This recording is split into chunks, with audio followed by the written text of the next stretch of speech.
Hello and welcome to the Say It Sister podcast. I'm Lucy and I'm Karen, and we're thrilled to have you here. Our paths crossed years ago on a shared journey of self-discovery, and what we found was an unshakable bond and a mutual desire to help others heal and live their very best lives. For years we've had open, honest and courageous conversations, discussions that challenged us, lifted us and sometimes even brought us to tears. Now we want to share those conversations with you. We believe that by letting you into our world, you might find the courage to use your voice and say what really needs to be said in your own life. Whether you're a woman seeking empowerment, a self-improvement enthusiast, or someone who craves thought-provoking dialogue, join us as we promise to bring you real, unfiltered conversations that encourage self-reflection and growth. So join us as we explore, question and grow together. It's time to say it, sister. Hey, sisters, welcome back. This is the space where we have those heartfelt and real conversations and explore the deep intelligence, the power of intuition and the wisdom that lives within our beautiful bodies.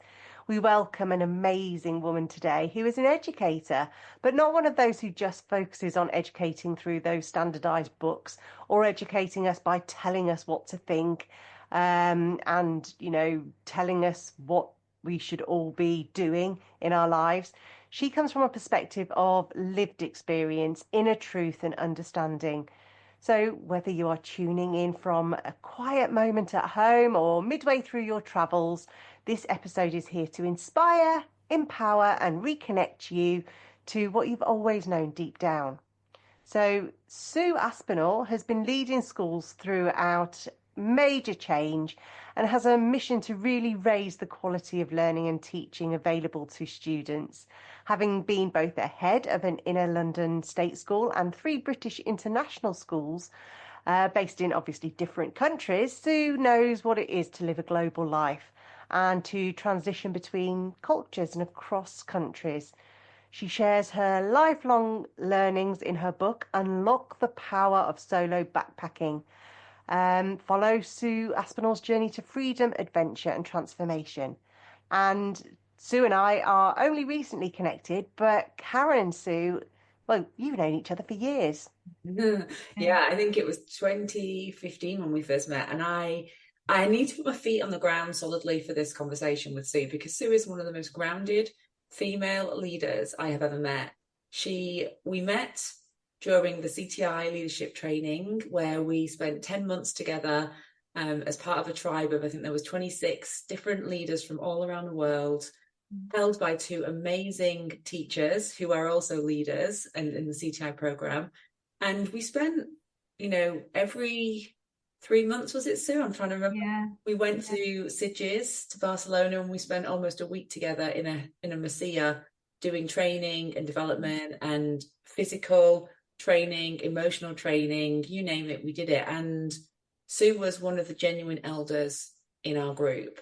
And I remember Sue for her ability to hold space, for her ability to take that elder role, but she was also one of the most liveliest, most youthful people in the group. And I would see her in the morning going out for a run as I was kind of getting out of bed with my hair all over the place. And Sue's just got back from a God knows how many mile run, and just used to think, wow, look at her. She's like holding space. She's running miles and she's so present. And yet at the same time, you had this magical, almost like silent quality about you. And then when you spoke, everybody just went quiet because we were like hanging off every word, wanting to know what you had to say.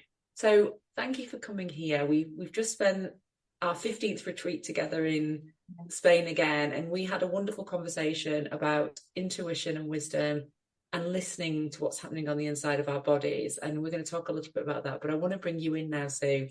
What do you want to say about all of that?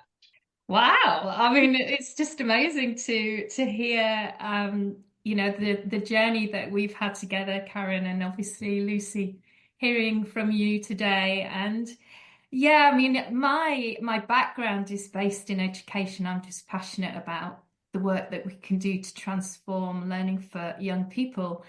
And what I know to be true is that relationships are so important in any workspace.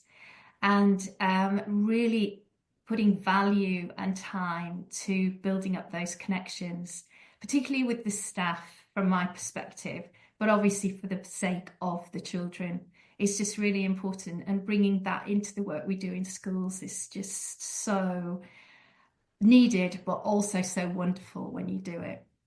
But yeah, I'm really pleased to be here today to share, yeah, just some of my life experience, and hope that some of this is going to be useful for people who are listening. Brilliant. Well, I'm going to kick off with my first question because, yeah, I can't wait to get into this conversation. And Karen and I often talk about body wisdom. Wisdom is our thing. So I'd really be interested and curious to know, what does it mean to trust your body wisdom? And I guess, how can women distinguish between the fear or the intuition or any conditioning? It's a really interesting question, because when I think of body wisdom, I just think of like an inner knowing within myself. And I didn't really become conscious of the fact that it was very integral to the way that I was living my life until I was in secondary school. I just thought everybody sort of lived their life in that way. And I became aware as I got older that it was something different for me. That I was very intuitive. I was kind of listening to something within me that was enabling me to make decisions. And my mother would often say, "You just seem to know what's right to do." And I could never explain to her what that was all about. I just shrugged my shoulders and thought, well, that's what you do. And then some things started to happen. Like when I was 17, I was very ill and missed a lot of school and spent a lot of time in bed and at home. And my mum remembers that one day I just got up and went to school. And, the doctor hadn't said that I was better or anything, but something inside of me was saying, you need to be out there in the world. Like, what you need is out there. It's not in bed in this room. And I just healed myself in that way. So for me, it's just been a kind of natural inner voice, is maybe the words that I would use. And now that I'm more conscious of it, sometimes the intellect gets in the way, and I have to tune really deep to make the distinction. But I'm more conscious now of listening into it, and it's a muscle I've had to really listen to and learn over the duration of my life. Particularly around being a woman and the cycles that we go through in our life. And just for some context, like I'm single, I don't have children, so I've not had that part of my life when I've been a mother and then looking after a younger human being. So it's kind of carving a new way of being a mother being a woman in this world. Yeah. It's quite fascinating because as you were talking, I'm like, I've had so many of those experiences, and I think for me, it's when you get that inner knowing voice speak to you, it's so certain, it's so clear Yeah. that you don't even debate it. It's just like, oh yeah, or okay, now I know what to do. Whereas when it comes from a place of, I guess, fear or anxiety, is it this or is it that? Or should I do this? And you've got this inner narrative weighing everything up. But every time that knowing voice comes in, it's like, okay, now I'm listening. Now I know what to do. And I guess unless you've experienced it and you've been able to tune into it, you'll never know. No. And I'll just share one very small story. Being a mother, I'd actually been in labour for about 22 hours and had all kinds of drugs and you name it to help me get through this pain. And then it was that moment where you call it transition, and it's the point where you need to do the pushing to get the baby out. And there was just something that went off in my mind and just said, Lucy, get this baby out of you. And that was it. I didn't need anything else. I didn't need anybody else in the room as such. I just knew instinctively what to do in that moment. And I've never forgotten it because I've always said it was at that moment where my total heart, body, and mind knew exactly what was needed in Yeah. that moment. Yeah. So I just wanted to share that. Yeah. And And it's a love. I, Sorry. sorry, I was just going to add about, there's something about the crisis point that Yeah. calls us into such a strong position. And both of you were talking about it, where it's almost like it's a little bit like life or death. We've got these moments, and it's like something just takes over, and before we know it, we're out the door of somewhere, or we've got our shoes on, and we're just like, hold on, the brain is not even in the emotion of what's happening. Yeah. It's like an inner fire, or people call it life force. It's got so many different words and different parts of the world, but this fire comes through, and it's just like we know and we go. And so I just, whether you're having a baby, you're not actually standing. Well, some people do stand up when they're having a baby, but I'm guessing you were lying down, Lucy, because when we've had all those drugs, we can't stand.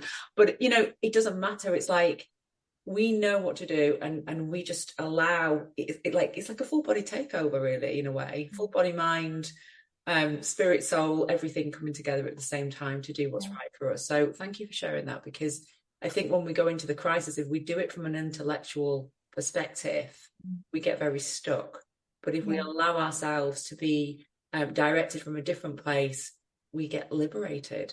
Yeah. And I think, I think that's just exactly how it is. There's this incredible letting go in a way, and the voice comes through that surrender, or that space that's created. And I love how it happens when you're in a crisis point or a crossroads in your life. And I also have experience of when things have come in a catalogue of situations, and I've looked back on it and thought, that was my inner wisdom speaking there. So an example would be that when in a relationship that I was in finished when I was 43, I was just really kind of unsettled because I was still wanting to have children, and this relationship that I had thought would be the vehicle for that came to an end. And it was a really important moment for me, really, because I then had this voice that was saying, but so if you don't have children, what do you want to do with your life? It was really clear. And 6 months later, my period stopped. So it's almost like when I look back at it, there was this combination of factors that were coming together. Yeah. And to make it make sense. Yeah. And that's really young. I mean, in terms of body wisdom, that's really young to stop having your period. So clearly there was something happening. I do believe we have a lot of power inside us to direct our bodies as well, where we can, actually create scenarios to happen, because somewhere along the line, it's what's needed to happen. And I hear that, there's a lot of women in the world that can't have children, that don't have children. And if we go down the line that our job here is to procreate and recreate, I feel like that's not a truth for women. It's something that we can choose to do or not choose to do. And when you talk about your work, I see that mothering element coming through, and that power that you have. So talk to us about that. Like, you may not have children, but you're still a mother. Talk to us about that. Give us some joy here. The very clear message for me was that I needed to step into that more senior role in schools to make a difference at a more senior level. And so it was about really stepping into leading schools, and the calling was to go internationally. And that's when I moved to Japan. So I'd never been before. I didn't know anybody there. And this job kind of came out of nowhere. And my purpose, my really deep-rooted purpose, is around transforming schools. So, I just got this real sense that actually my role in that kind of mother framework was to bring that energy into school. And I work with the youngest students in schools as well. So, I'm really passionate about getting that right and doing the best we can to start that journey for young people, and actually having a voice to advocate for them at all sorts of levels. And it's just been really important, I've seen in the system, to have someone like me who is just so coming from that place, that when I'm in a board meeting and the tendency is to lean towards the exam years or the older children, or the sixth form or whatever, I will always have a voice there and make sure that our youngest students are represented and that there's advocacy for them. So it's interesting how that's shown up in my life. And the other thing is around my nieces and nephews. I've got two brothers and a sister, both have got two children. And from a generational point of view, what's interesting is the role that I've played in providing for my nieces that choice of pathway. So, both of my nieces, who are in their 20s, are really staying on that pathway of where do they want to make a difference in the world, and making choices to be in relationships or not that serve or don't serve that commitment for where they want to go. And I'll be the person that they'll come and talk to about that. So I didn't realize that would have such an impact on that kind of next generation. But I think it's what we all know, what you see becomes, if you can see it, then you can make sense of it for your own life. And I think I've played a part in where two of my nieces are right now. Yeah. Oh, wow. And it's like being the seer. I mean, it's a big word, Yeah. that, isn't it? But like people call it vision these days. When we can hold that bigger vision and align it in a way that comes into values and service, which is what you've done so brilliantly, and then bring others on the journey, whether they're, little children or 20-year-olds, it's powerful, because I think that's the true essence of a wise woman leader, a woman who is, in her own power, but not overpowering, but just holding the space for that. So, and when I think about the school system, those who are the little ones are the ones that have almost been set out into the world without their parents or without whoever is their main caregiver. It's actually quite a scary time for them. And so what they need is that support and nurturing and attention, don't they? So thank you for holding space for that, because I feel like it's such a vital time of life. And it's like what you say. I mean, parents give a child to a school, really, and it's, please look after my child. Do the best thing you can for them. I really, really get that. And so for someone like me, the partnership of working with parents is really, it's a really strong part of who I am. And I notice that because I've lived globally, particularly working in the international field, I have a real empathy with parents who move around the world and need a place where they feel comfortable and safe for themselves as well as their children. So in a way, we create a family within our school building. And so what I'm doing is holding space for those parents as well as for their children. Yeah. So let's sashay into something slightly different now, and let's talk about your amazing book, which I have here. Memoirs on the Road. And I really enjoyed reading this book, because it is so colourful in the way that you tell the stories, but it's not just about the places, it's about the people and the experiences. And I think it's challenging norms and stereotypes as well, but done in such a wonderful way that it doesn't feel like it's being rammed down your throat. So I wanted to say thank you for writing this book. And I do encourage anyone who wants an educational yet really, really fun and vibrant read to go buy this book. But talk to me about the staying safe element, because you're a woman who travels on your own in places that most women would not go alone, along the Silk Road. And we've had conversations about inner wisdom and the times when you didn't feel like you were safe. and the reasons why. So what can you share with our audience today about staying safe and open to having adventures on the road? Yeah.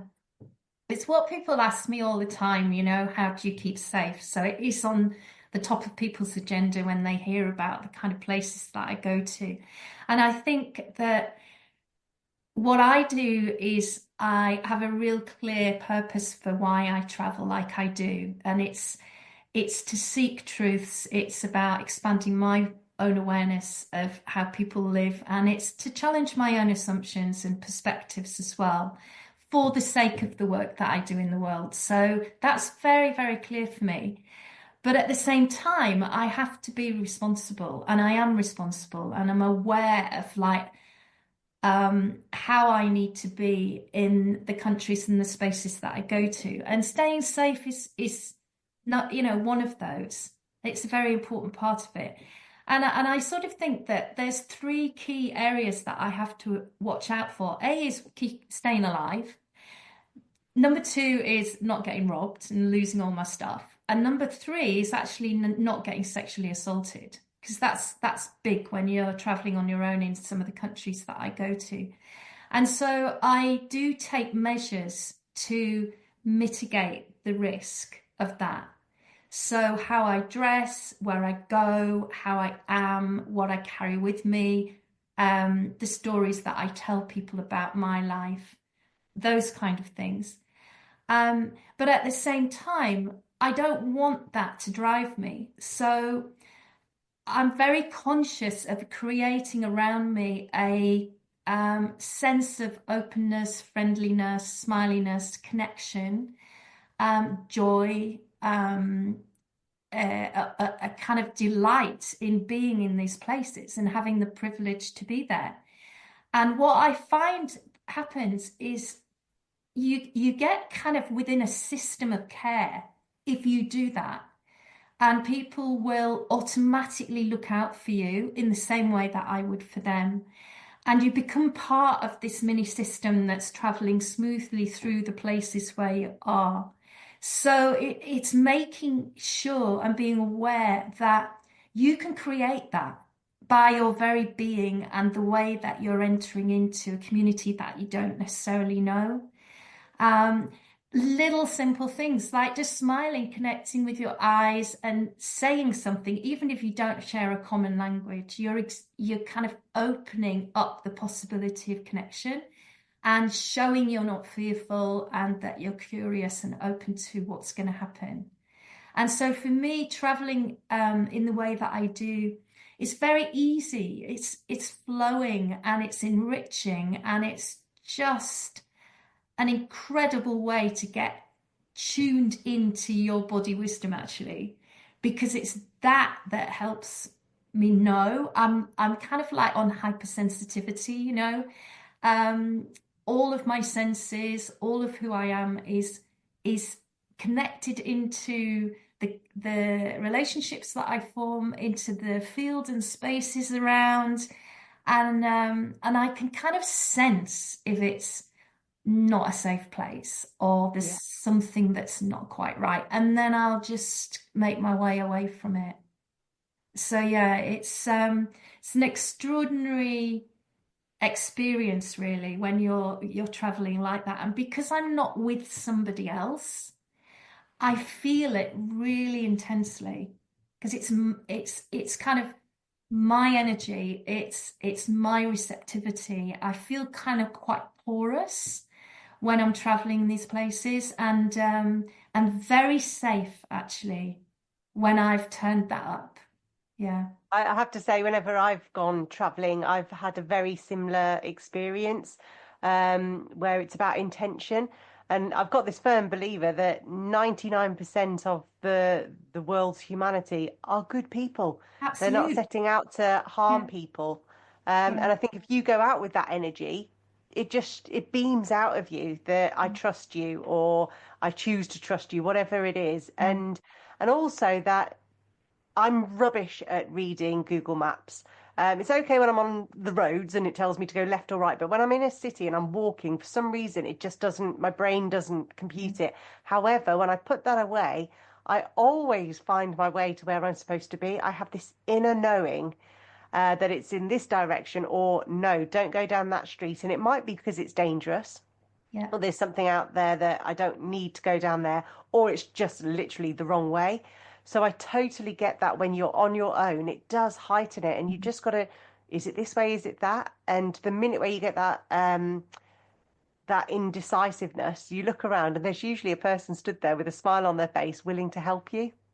absolutely. And that's completely my experience, Lucy, as well.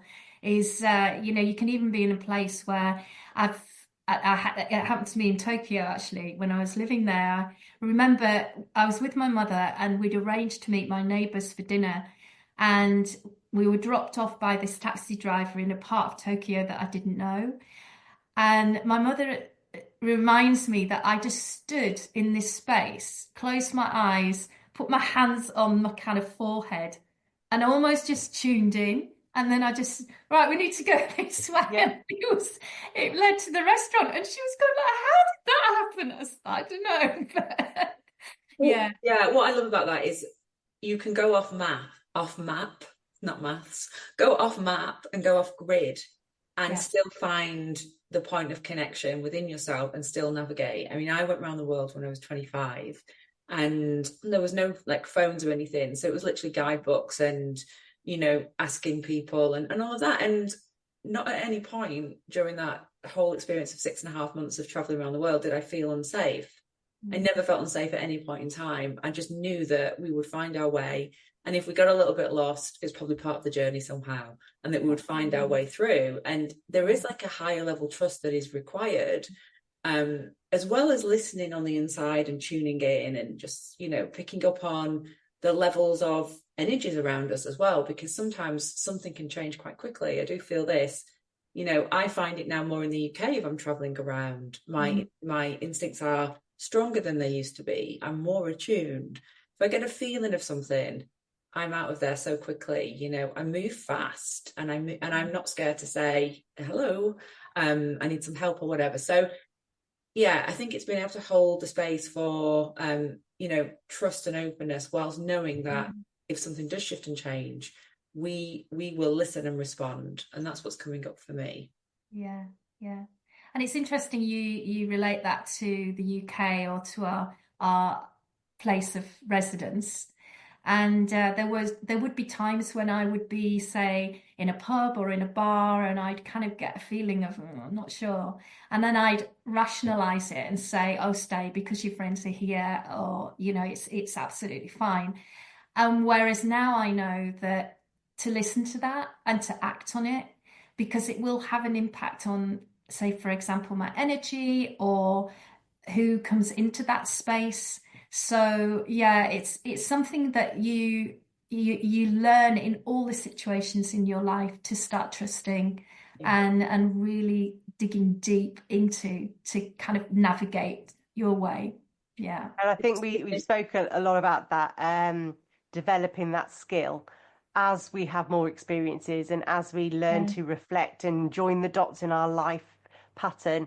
And it's always like, actually, when I've trusted myself or gone into my own inner intuition and wisdom, it's never let me down. No. And so that kind of brings me on to another direction, I guess. And it's this whole bit with inner knowing and intellect. Now, I've got to say, I've probably always been an inner knowing person, even if I was doing it subconsciously. And as I'm starting to get more into this work of wisdom, I'm really starting to understand the difference between having knowledge and having understanding, because I think I'm in a place now where I'm like, now I get it. Now I understand the bit between the surface and the next layer down. And I'm just curious, I guess, about your personal ability to navigate that tension between that inner knowing and the intellect, where the Yeah. voice is saying, but you're in the UK and you're in that pub and you're out around friends. How do you manage that Yeah. tension? It's more difficult actually. The more you start to, for me, the more that I start to read and understand, the more I have to manage that getting in the way of my inner wisdom. So I'm still learning how to do that. I am curious to know more and more. And there's really insightful books that are around, and there's research coming out.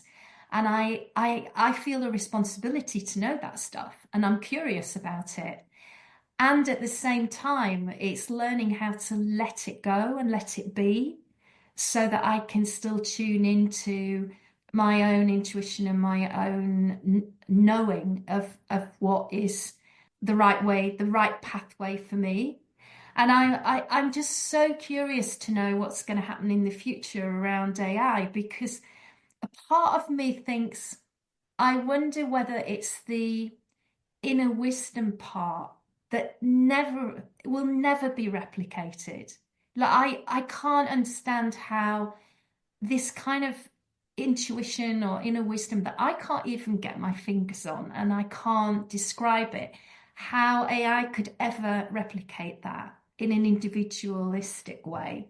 So I'm curious to know how that's going to go into the future. And it in some ways it empowers me to listen to that even more, And because it's that that's my reminder that, uniqueness, you know? and I've been talking to a lot of people about AI in this perspective Mm, equally. And I'm like, AI is just knowledge. It is just you going out there saying, how do I do this? Or create yeah, this for me. And it just gives you a structure.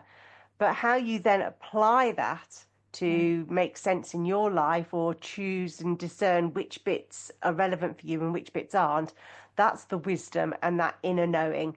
And, I've typed in various bits, mm, in my work, and I'll read, like, give me a blog outline, and it'll give me one. I'm like, no, it's not that. That's not the message I'm trying to say, because I have to then go into my inner knowing. And that's why we're also seeing a lot of bland content out there, because they're literally taking that piece, putting it out there into the world. And I always go back and say, what is it I'm trying to say?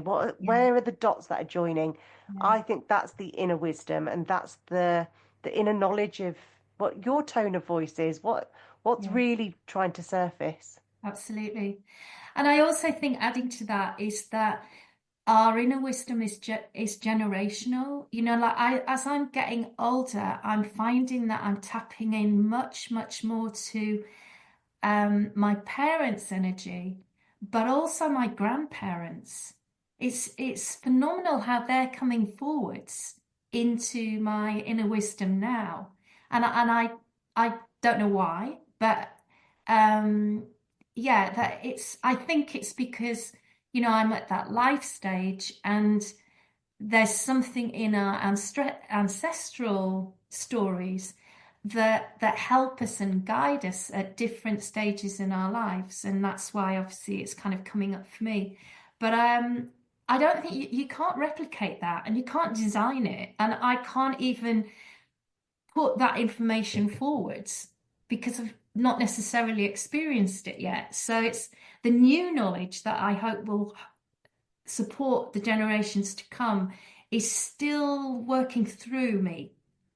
It's that, Uh, isn't there, of the sourcing piece where we start mm, to source information differently. Of course, there is the inner wisdom and that's happening on the inside of our body, but there's also wisdom around us from that field or mm, from, depending on what you believe. But, when I do work in the Akashic Records, I become a channel and information starts to come through me. yeah, And who knows and how knows that works, but I know it does work. And I'm not working from within myself. I'm being given information or images or mm, feelings even, and it's relating to somebody else. And this is like, in a way, it's pure magic. I would call it pure mm, magic. But, that's what you're doing. You have this wisdom that's also around you. And there's also something in the family line that lives also inside you. mm, And as you connect to that, you're being led because, quite frankly, we don't want to lose the wisdom of our ancestors and our elders. We want mm, that wisdom to become part of our wisdom so yeah, that it can be fully embodied and shared down the line. Because I studied history at university, so I'm a historian by trade in a way. And it's so frustrating to me when I look back and I look at, history and I go, so there was the First World War and then there was a Second World War. What on earth happened? What happened in that period of time that made people think that they would want another world war and that they, now I mm, know the ins and outs of that from a historical point of view, but there's a part of me that's like, this is sheer madness. How do we keep getting in situations where we keep going back to war and we keep losing people? and we keep fighting. And actually, half the time, people don't really know what they're fighting for anymore. And it's madness. So we want that to live through us, and we want to be able to hold spaces and use our voices. And AI doesn't have a heartbeat. So this is the thing that I go back to, where I think AI is a very useful tool, but there's no heart in there. And if we are going to distinguish between different parts of wisdom, or, you know, what's an anxious feeling versus what's something that we need to respond to, we need to tune into our heart. And our heart is going to give us information. And if our heart's beating fast, then generally there's something we need to be listening to. Now, whether we wait or we act, we've got to discern that piece. That's where our wisdom comes in. Because if we act out of time, it can be more dangerous. So it's all of that comes up for me as I'm listening to you talk, and just going back into the heart and into the mind, and the simplicity of the body, and how it tells us something's changed and it needs our attention in a way. Yeah, that's quite a lot for me. But where does it take you? It makes me think about leadership, actually, and I'm very much of the belief that the senses that we have as leaders, if we're tuned into it and we take the time to step away into peacefulness, quietness, solitude, and you can do that in the middle of a very busy school or company or whatever, and just kind of ground yourself and sense what's going on around you, in your relationships, in what's happening in the classrooms, in the kind of field, that's the term, you know, we're using for the spaces in between. It's really important to kind of tune into that, because if you just keep doing what you've always done and it's focused on planning and outcomes and driving forwards, you can miss the importance of kind of where that system is right now, that organic kind of thing that's growing and breathing and developing. And you can be completely out of line in terms of the sync of it. And so I'll often ask people, you know, that I'm working with, if I'm having to communicate about something, I'll say, how did that land? Like, did that land with you or not? Be honest with me, just tell me, so that you're getting lots and lots of feedback about how things are right now for the people in that system and for the system as a whole. Because it is organic and it is developing and changing, and there's so much richness in it. And if you're not tapping into that as a leader, you just miss so much, so many opportunities to pace it and take your time to have the real impact that you want to have. And that's what I think in terms of leadership going forwards. If you can tap into that, then actually we're going to lead our organizations, our families, our communities in a, like you said, Karen, in a heart way, from the heart. But I think it's also from a humanitarian point of view, you know, it's helping everybody feel included and belonging and feel seen and heard and valued for the betterment of us all. And yeah, that's where I see leadership going, is definitely managing the balance between the being and absorbing and taking in everything that's happening, and then moving into action from that place, not the Honestly, other I way don't around. think you're not going to get any disagreement from either of us. Totally on board. What is the one thing that you would say, in terms of for you connecting to that heart space that helps you with your wisdom? What is one practical thing that you could suggest or share with the people listening? Yeah, I mean, there's very practical, is that your health, as in your exercise, moving, the food you eat, and your sleep are just absolutely critical. So people feeling disconnected from that inner place, I would say, okay, how are those three things in your life? It's keeping the body really nourished and well. And then it's about some practices that enable you to go into that peaceful, quiet place. And people have busy lives, so there's different ways of doing that. It might be just listening to a podcast in the morning, or walking the dog in the wood, or writing a few lines in your journal. For me, when I worked in school, I used to set an intention every day on my way into work on the bike. And then before I left the building, I'd write down in my journal 5 great things I'd seen that day. So whatever was happening, it kept my focus on kind of the joy of being in that community. So there's practices like that, and I think it just keeps you really grounded. It reminds you of why you're here, and yeah, you know, like how you show up. Yeah, thank you. So it's the habitual practice of it that I think is really important. Yeah, to be consistent. Thank you so much for joining Absolutely. us today, Sue. If today's episode resonated, please share it with the woman you love. Let's keep weaving this web of wisdom, safety and connection. Until next time, stay curious, stay grounded, and trust yourself. You know more than you think. So thanks for listening, and we can't wait to welcome you next time. Until then, use your voice, journal, speak or sing out loud. However you do it, we hope you join us in Saying It Sister.